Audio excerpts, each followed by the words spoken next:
Ahora el doctor Salvador Gómez, ortopedista, especialista en mano y docente del Hospital Pablo Tobón Uribe, nos expondrá sobre lesiones traumáticas comunes en el sistema musculoesquelético, luxaciones. Muy buenas tardes. Estoy muy complacido de estar aquí con ustedes. Espero que esta charla muy aterrizada para el médico general sea de mucha utilidad, bien sea si están cerca a presentarse a residencia o para la vida, que es lo importante de estas presentaciones. Entonces, vamos a hablar de 3 luxaciones que son muy frecuentes en los servicios de urgencias y que con seguridad, si van a trabajar en uno de estos servicios, les va a llegar, y debemos tener muy claro cuál es el papel del médico general al momento de enfrentarnos a este grupo de pacientes. Lo primero es la luxación glenumeral anterior, que garantizado que les va a llegar algún día. ¿Listo?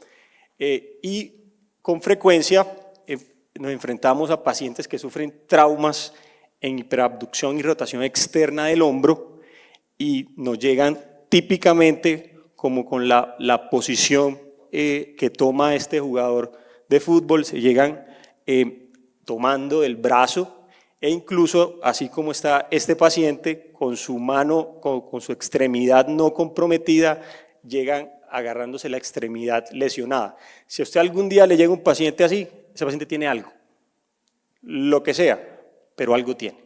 ¿Listo? Un paciente no llega así de gratis, ¿correcto? Entonces, ¿me pueden ayudar con la luz, porfa, otra vez, muchachos? Eso, gracias. No olviden los signos semiológicos con los que puede llegar este tipo de pacientes. El signo de la charretera, que es la prominencia en la región acromioclavicular, este vacío que se forma en la cara lateral del hombro, que es a lo que llamamos el signo del hachazo, y también se puede palpar la cabeza en el surco delto pectoral. Otro aspecto importante al momento de enfrentarnos a estos pacientes y que es de carácter fundamental, sobre todo para cuidarnos en el ámbito médico-legal, es que debemos tener presente que en esta zona se encuentra el nervio axilar bordeando el cuello quirúrgico del húmero. Por lo tanto, porque por obvias razones no podemos evaluar la integridad motora del nervio axilar porque pues, el paciente está luxado y nos pega un puño pues, si nos lo ponemos a mover, pero sí podemos evaluar la integridad sensitiva de manera comparativa en la cara lateral de ambos hombros. Entonces es importante que anotemos eso en la historia de que el paciente tiene una hipoestesia o una alteración en la sensibilidad en la cara lateral del hombro, porque eso nos puede proteger ante cualquier evento que vaya pasando progresivamente, ya que al momento de usted hacer la reducción también pueden estar relacionados o relacionadas lesiones del nervio axilar. Y si usted anotó en la historia inicialmente cuando lo ingresó neurovascular normal y después el paciente termina con una lesión del nervio, pues ya saben a quién le van a echar la culpa, ¿cierto? Entonces es muy importante que sean rigurosos al momento de hacer la evaluación neurovascular del paciente y anotarlo en la historia clínica. Ahora bien, esa es la vida real. Este es un paciente que llegó al hospital con un trauma en el hombro izquierdo y he aquí el punto fundamental para poder definir si se trata de una luxación anterior, una luxación posterior y vamos a aprender el día de hoy cómo se compara esto, cuáles son las diferencias con una radiografía normal de hombro. Entonces, recuerden que las 3 proyecciones que debemos pedir en todo trauma de hombro siempre y cuando técnicamente sea posible es una AP verdadera, una proyección lateral de escápula y una proyección axial de hombro. Entonces, evaluemos la proyección AP verdadera. En la parte superior tenemos un paciente con una luxación anterior caracterizada por una pérdida de la congruencia articular de la articulación glenumeral. Miren cómo la cabeza está superpuesta a la cavidad glenoidea y si lo comparamos con una radiografía perfectamente hecha, se dan cuenta cómo la cabeza está al frente de la glenoides, se observa claramente un adecuado espacio articular y hay una perfecta congruencia. Entonces, siempre que evalúen la radiografía P verdadera, deben fijarse que no haya una superposición entre la cabeza y la cavidad glenoidea. Y de manera típica, no es siempre, pero la cabeza toma una posición más cercana al tórax de lo normal. Eso lo orienta a uno a que posiblemente el paciente tiene una luxación anterior. Pero ¿con qué terminamos de comprobar nuestro diagnóstico? Con la radiografía lateral de escápula, en donde debemos identificar las estructuras normales, en donde este punto, no sé si notan aquí un pequeño círculo, esa es la cavidad glenoidea, y en ese punto en donde confluyen varios accidentes, como lo son la coracoides, que es esta, el acromion, y el cuerpo, se forma una Y. Entonces, de manera práctica, siempre la cabeza del húmero debe estar en el centro de la Y. Si ustedes no ven la cabeza humeral en todo el centro, por lo menos mosquéense y digan, algo pasa aquí. ¿Qué tiene? No sé, pero algo pasa. Y pueden pedir ayuda a un ortopedista o un compañero que tenga más experiencia para que les ayude a interpretar la radiografía. Pero de manera clásica, en la luxación anterior, la cabeza humeral se aloja debajo de la coracoides o hacia el tórax. Esa es la clave anatómica para poder identificar que un paciente tiene una luxación anterior.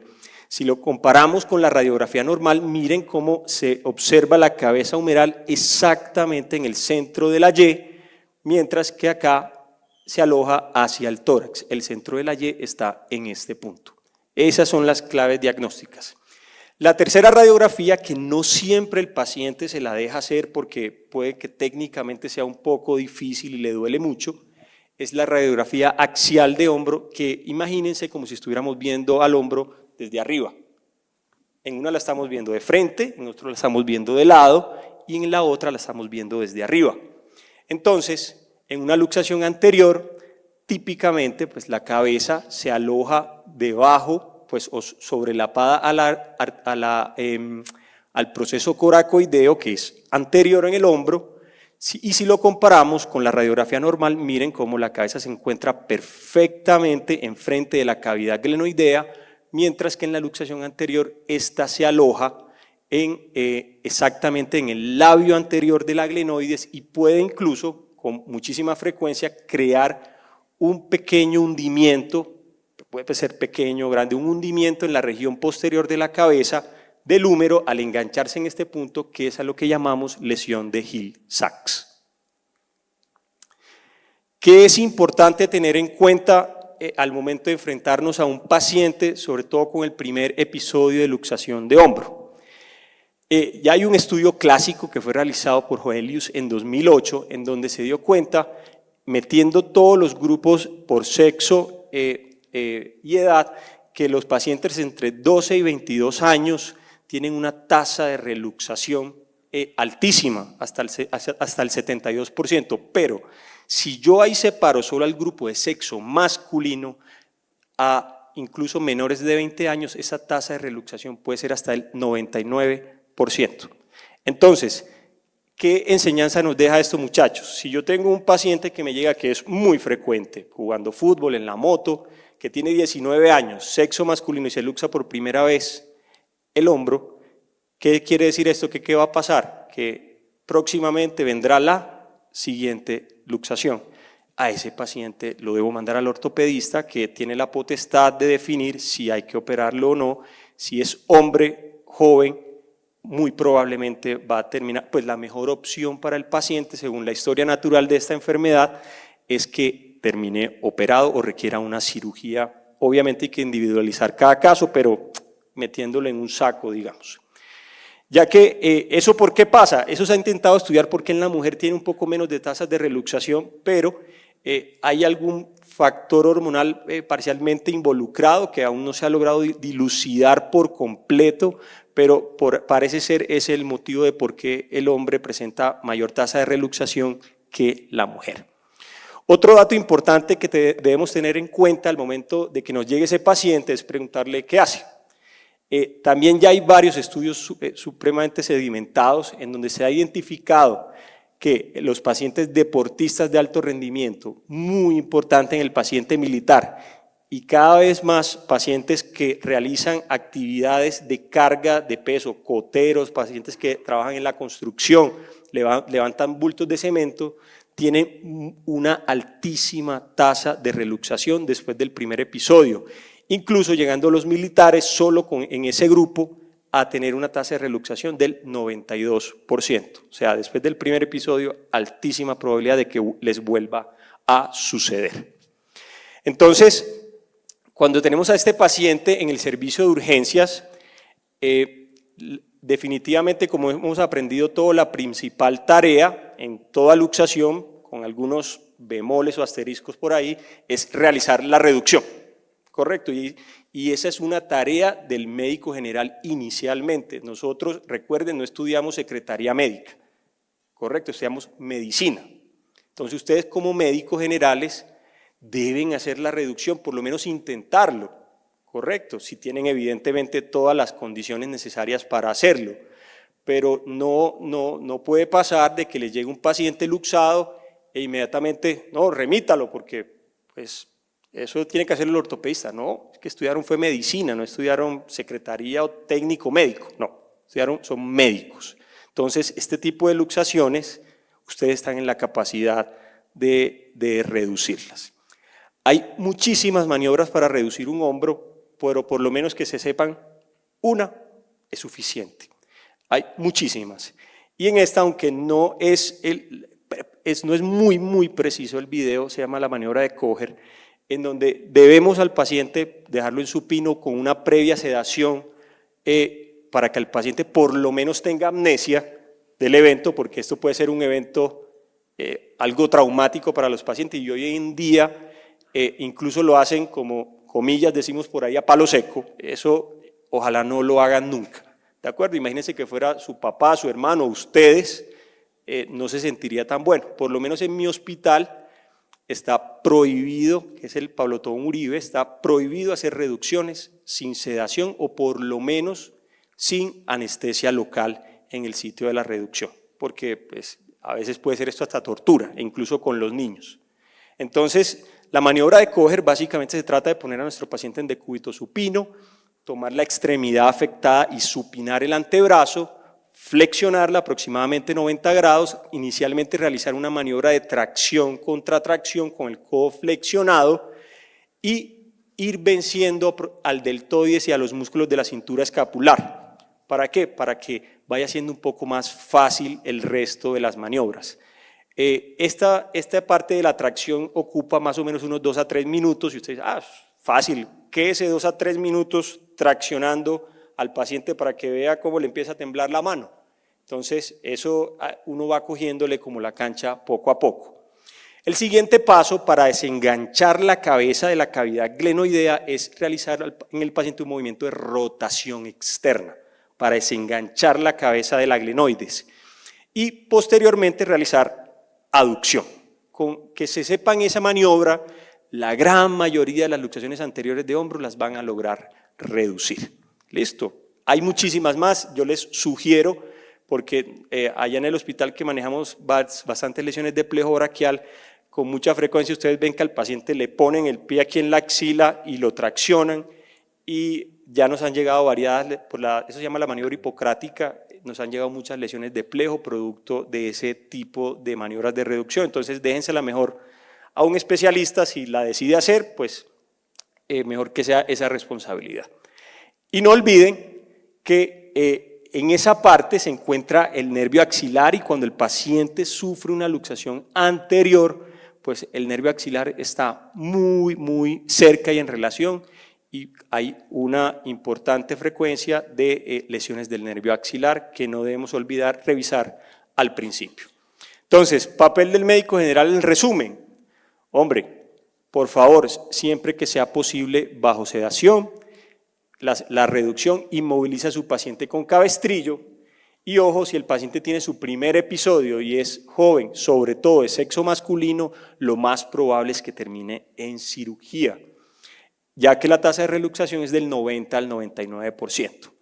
Y ojo que en pacientes ancianos, o comillas, en pacientes mayores de 60 años, no olviden que las lesiones más frecuentes no es la reluxación, no es que se le vuelva a salir el hombro. Ese grupo de pacientes presenta con mayor frecuencia roturas del manguito rotador, lesiones de nervio axilar o fracturas de las tuberosidades. Entonces, en el paciente mayor es a lo que principalmente nos debemos enfocar, que no tengan este tipo de lesiones asociadas. Es con frecuencia preguntas de exámenes de residencia. Bien, seguimos con la luxación de cadera. La luxación de cadera es una patología obviamente un poco menos frecuente que la luxación anterior de hombro. Es una patología de una altísima morbilidad, puede presentar en los pacientes necrosis avascular o artrosis postraumática y es con muchísima frecuencia estar más presente en pacientes jóvenes que ancianos, ya que está relacionado directamente con traumas de altísima energía. Por lo tanto, el papel del médico general debe ser, antes de darse cuenta de que existe una luxación de cadera, ese paciente puede tener un trauma cráneoencefálico, un trauma tóraco-abdominal o una lesión medular, incluso antes de enfocarse en el hueso. En este punto, antes del hueso, que el hueso es muy importante, es primordial enfocarse en el resto de las lesiones asociadas. Entonces, su papel, muchachos, diagnosticar las lesiones asociadas y realizarle su tratamiento inicial según el programa o la política ATLS, que con seguridad con el resto de los colegas cirujanos seguramente la han podido revisar. Y sobre todo, como en el resto de las luxaciones, realizar una reducción temprana, ya que el manejo definitivo de la luxación está o es potestad del ortopedista. No es su decisión definir si este paciente va a requerir una cirugía o no. Ustedes solo se deben enfocar en ese objetivo, en la reducción, en hacer el diagnóstico y hacer la reducción de la luxación. La luxación posterior es la luxación más común. Generalmente se da por mecanismos de trauma en dashboard o con el tablero. El paciente está en una flexión de la cadera y recibe un trauma axial en la rodilla y se desplaza hacia atrás la cabeza del fémur con respecto al acetábulo. La luxación anterior es supremamente rara, yo solo he tenido la posibilidad de ver una desde que me gradué de medicina, entonces digamos que con lo que con más frecuencia se van a enfrentar es a la luxación posterior. Y evidentemente la posición en la que esté el fémur al momento del trauma es la que va a definir que se presente una u otra. ¿Qué es importante tener en cuenta, muchachos?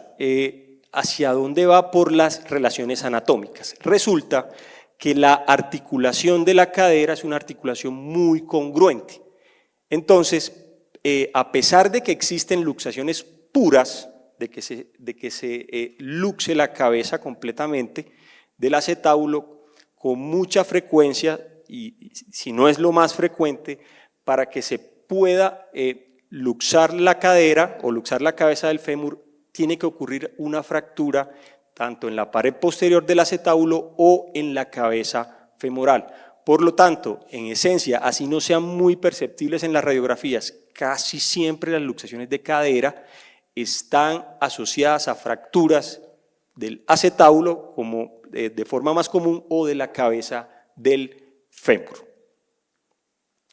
Clínicamente, como nos pudieron a veces enseñar en semiología, cuando estábamos en segundo, tercero, cuarto, el paciente con una luxación posterior llega con la posición del bañista púdico, donde el fémur está rotado interno y el paciente toma esta posición con un acortamiento generalmente y una franca limitación funcional para ponerse de pie o caminar. Y un dolor pues indescriptible.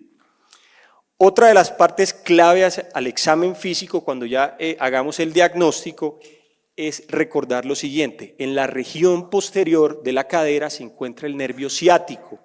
Entonces, la luxación posterior de cadera es una de las 3 principales causas de pie caído por trauma.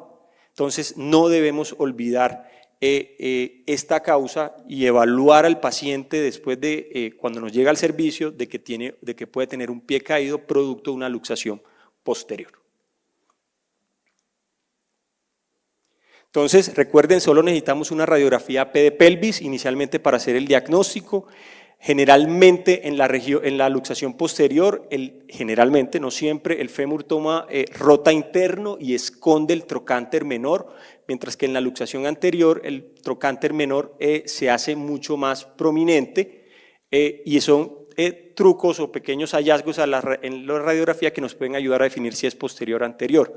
Es fundamental esto porque, ojo, que solo tenemos 6 horas idealmente para realizar la reducción de este tipo de luxaciones. ¿Con qué debemos tener cuidado, muchachos? Que no hayan asociadas fracturas del cuello no desplazadas o de la totalidad de la cabeza, ya que si realizamos la maniobra de reducción, en ese momento fracturas que no estén desplazadas, las podemos desplazar y puede que ya el paciente no sea susceptible en el futuro inmediato de una osteosíntesis, que es utilizar diferentes tipos de implantes para volver a armar el Lego, el rompecabezas de su hueso nativo, sino que ya pudiera eventualmente requerir una prótesis que en un paciente joven, no es lo ideal, Entonces, si tiene dudas, mejor pida ayuda, llame al ortopedista, solicite una tomografía para que aclare la fractura del cuello y si la encuentra, mejor llame al ortopedista y que ellos definan si requiere una reducción abierta o si por decisión del especialista pues se arriesga a realizarle una reducción cerrada. Ahora bien, ¿quién puede hacer esta reducción? ¿Una mujer puede hacer este tipo de reducciones? Sí, no hay nada en ortopedia que una mujer no pueda hacer, eso no existe. O sea, no hay absolutamente nada en ortopedia que una mujer no pueda hacer. Entonces, sáquense de la cabeza que una mujer no puede ser ortopedista. Eso, no, listo. Cualquier cosa en ortopedia la puede hacer una mujer, cualquiera. Y la reducción de una luxación de cadera no es la excepción, correcto. ¿Qué requiere? Una buena técnica. Casi todo en ortopedia lo que requiere es una buena técnica. Hombre, hay cosas de fuerza, eventualmente que para eso tenemos la tracción animal del residente o del interno y ya con eso solucionamos, ¿cierto? Entonces ustedes también lo van a tener. Bien, se despertaron, ¿cierto? Muy bien. Entonces, ojo, siempre una muy buena sedación. Es fundamental que haya un buen ayudante sosteniendo la pelvis para que al realizar la maniobra, que se llama la maniobra de Alice, que apoyándose de la pierna se realiza una maniobra de flexión, traccionando la articulación coxofemoral, se logre la reducción. Entonces miren cómo el ayudante le está sosteniendo la pelvis de aquel lado a la doctora y ella realiza una pequeña maniobra de palanca, correcto, y se logra la reducción de la luxación posterior. Muy compleja, no, hay unas más difíciles que otras, pero miren que no es algo imposible. No olviden siempre, después de la reducción, realizar una revisión del nervio nuevamente y siempre ordenar una tomografía después porque hay asociadas fracturas tanto de la cabeza como del acetábulo. Entonces, y si la reducción no es exitosa, no fui capaz o lo reduje y eso vuelve y se sale, sencillo, llame al ortopedista, pida ayuda, eso no es su culpa. Si la cosa está muy maluca, pues eso no es culpa suya, usted lo intentó y no fue capaz, perfecto, a todos nos ha pasado. Listo. Entonces, 3 escenarios grandes y básicos para el tratamiento de urgencias para un médico general. Si usted está con disponibilidad inmediata de ortopedia en un 3.º o 4.º nivel, pues pida la radiografía e interconsulta de ortopedia para que venga y solucione el asunto. Punto. Si está en un 3.º o 4.º nivel sin disponibilidad inmediata de ortopedia, pida la radiografía, haga la reducción si el doctor no viene rápido, hágale la tomografía por reducción y llame a ortopedia para que venga lo más rápido posible. Y si definitivamente está en un 1.º o 2.º nivel, pida la radiografía. Si usted no tiene radiografía, remita al paciente. Es mejor no andar bobeando y tratar adivinando ahí a ver qué tiene el paciente. Si no hay radiografía, pues eso no es su culpa, ¿correcto? Y si la tiene, pues realice la reducción y pídale el TAC si lo tiene o remita lo más rápido posible a ortopedia para que no sufra con ese tipo de pacientes. Y por último, ya para terminar, una de las verdaderas emergencias en ortopedia Si hay una verdadera emergencia en la ortopedia, es la luxación de rodilla. Ojo, no es la luxación de rótula, porque con mucha frecuencia llegan pacientes remitidos en ambulancia en primario, porque el paciente se luxó la rodilla y lo que tiene afuera es la chocosuelita y uno le hace así al paciente, ¡tup! Ya. Y ese fue el primario. Entonces, ojo, son diametralmente distintas las luxaciones de rodilla a las luxaciones de patela. Y a ustedes les pueden llegar estos dos escenarios. Una cosa grotesca, evidente, que es una pérdida de la congruencia articular tibiofemoral, que ahí hace el diagnóstico hasta el portero, o lamentablemente les puede llegar esto. Donde usted dice, pues, ¿ahí qué hay? Una fracturita aquí de la fíbula, ya, un vendajito, alta. Y no. Ese es el problema, este es el gran problema de las luxaciones de rodilla, que la mitad llegan reducidas al servicio de urgencias. Y es ahí donde el médico debe ser supremamente cuidadoso en indagar bien qué fue lo que le pasó al paciente y evaluar bien las radiografías, ya que en esto puede terminar un paciente en el que usted no hace el diagnóstico de una luxación de rodilla y por ende la lesión vascular asociada a la luxación. Entonces son consecuencias supremamente graves el no hacer este tipo de diagnósticos. Entonces, ¿en qué nos podemos ayudar? Definitivamente alto índice de sospecha, un índice de trauma, si hay inestabilidades ligamentarias, o sea, usted llega el paciente, usted lo coge, le intenta hacer un bostezo y esa rodilla como que le baila para todas partes. Ojo, que ese paciente no simplemente tiene una lesión del colateral medial, del cruzado anterior, sino que se pudo haber luxado la rodilla. Y en este escenario lo más importante no es qué ligamento está mal o qué ligamento está bueno, no, es si tiene o no una lesión de la arteria poplitea. Eso es lo fundamental en este escenario. Y ojo, perdón, esta es otra de las causas de pie caído por trauma. Si a usted un paciente le llega por un trauma, un pie caído, ya lleva dos diagnósticos en la mente, que es la luxación de cadera y la segunda es la luxación de rodilla. Entonces, ¿de qué nos podemos ayudar en la radiografía simple para tratar de sospechar que un paciente se pudo haber luxado la rodilla cuando llegó reducido, que es lo más duro? El primero es el signo del ligamento arcuato, que es esta pequeña avulsión del complejo lateral ligamentario de la rodilla que se inserta en la estiloides de la fíbula. Si le llega esto, ojo, paciente pudo haber tenido una luxación de rodilla. La segunda, que es una cosa que puede ser muy sutil, que es la fractura de Segon, que es este chipcito óseo en la región anterolateral, que pudiera ser nada, pero que está relacionada directamente con una lesión del ligamento cruzado anterior y una avulsión de la cápsula anterolateral de la rodilla, por lo tanto, ojo que el paciente puede tener una luxación de rodilla.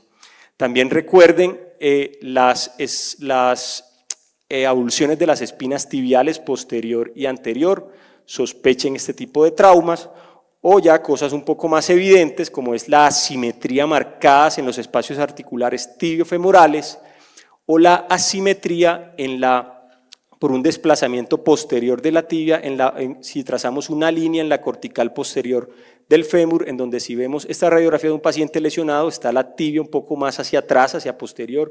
Si la comparamos con una radiografía normal, se encuentran al mismo nivel. Son hallazgos un poco sutiles, pero si uno mira bien una radiografía que está en el POS y vale 3 centavos, pues podemos hacerle el diagnóstico al paciente e impactar de manera significativa.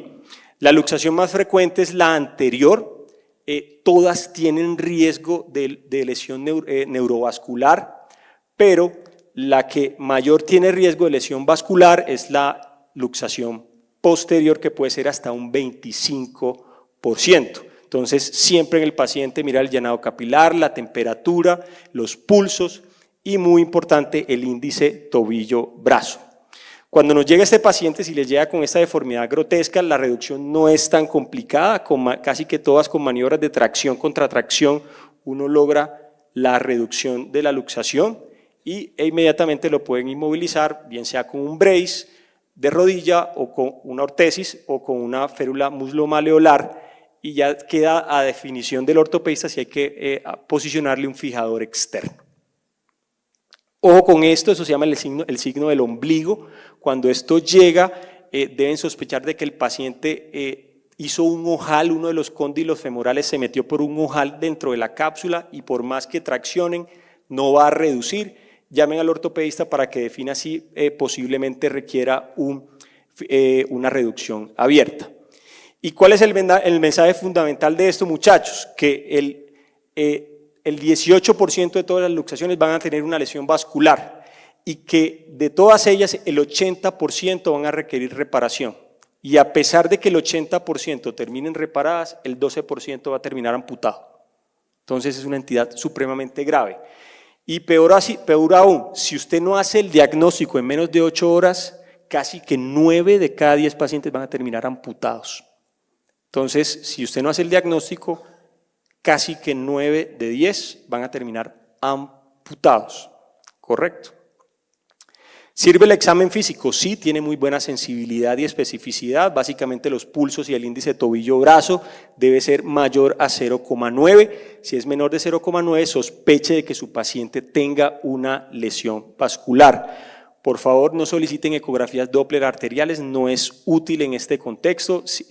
Evidentemente el gold estándar en las lesiones vasculares es la arteriografía, pero el examen con mayor disponibilidad y con una mayor sensibilidad posible es el angiotac, y es el que debemos ordenar en nuestros servicios de urgencias. A todos, en mi caso yo a todo paciente en el que sospecho una luxación de rodillas se lo solicito, pero usted también puede tomar la opción de un angiotac selectivo, que significa que si usted le encuentra alteración en los pulsos o en el índice tobillo-brazo, pues le pide el angiotac. Por lo menos en mi caso yo a todo paciente que sospeche una luxación le solicito un angiotac. Entonces, mensajes para llevar: 50% llegan reducidas, cuidado, signos radiológicos y examen físico, solo tenemos 8 horas para tratar de impactar en ese paciente. La luxación más frecuente es la anterior, pero la que tiene mayor riesgo es la posterior, de lesión vascular, y ante la duda del examen físico o mínima sospecha, realizará al paciente un angiotac, remita o pídale la ayuda al ortopedista, que el paciente tiene un altísimo riesgo de amputación. Muchas gracias.